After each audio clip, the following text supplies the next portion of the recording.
New at noon, we are hearing from Kyle Rittenhouse's mother and from Gaige Grosskreutz, the sole survivor of the shootings. Both spoke on national television.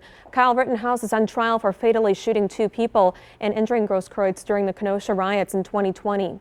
Today, the jury has been given the day off. Andrea Albers tells us more about what Wendy Rittenhouse is saying.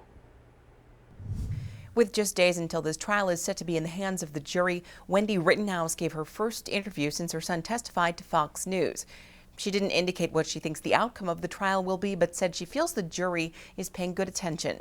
Areas. Do you think your son has received a fair trial? The judge is very fair. Gaige Grosskreutz, the armed medic who was shot by Kyle Rittenhouse and survived, has also landed in front of the camera.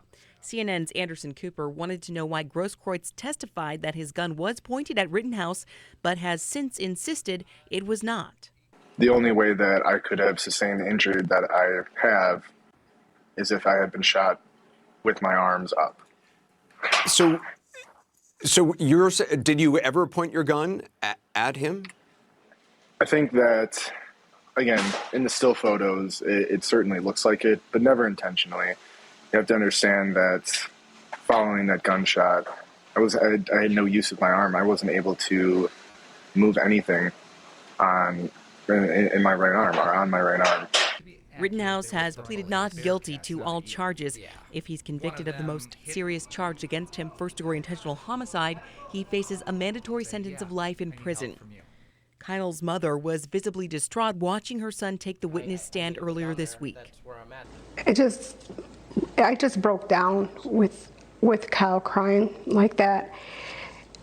It made me feel heartbroken, sad, and I wanted to just go up there and just hug him and tell him it would be okay.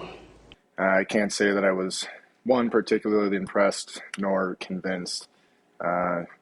To me, it seemed like a child being upset because they were caught, not upset because of what they had done wrong. Wendy Rittenhouse told Sean Hannity her son is not a white supremacist nor a racist, and that she raised him to help others. Have you and your son discussed whether or not if he had to do it over again, he would go into a situation like that? With Kyle, I know him, and he probably would do it again because that's the type of person he is. He always wants to help people, even since he was a little boy. The judge and the attorneys will meet sometime today to hammer out final details, but everything else is essentially on pause until Monday, when closing arguments are set to begin. The jury will receive instructions and could begin deliberation by Monday afternoon. In the newsroom, Andrea Albers, TMJ4 News. Andrea, thank you. We spoke to attorney and legal expert Patrick Cafferty about the impact of the option of a lesser charge that could have on the jury's verdict. The state is going to be interested in giving the jury an out for a compromise. So if you go into that jury room and you have people who are really strong on one side versus people who are really strong on the other, they may deliberate for hours and hours or days and finally get to a point where they say, hey, we don't want to have a hung jury here. What if we rally around a compromise verdict here, and instead of finding him guilty of first degree, we go with second degree?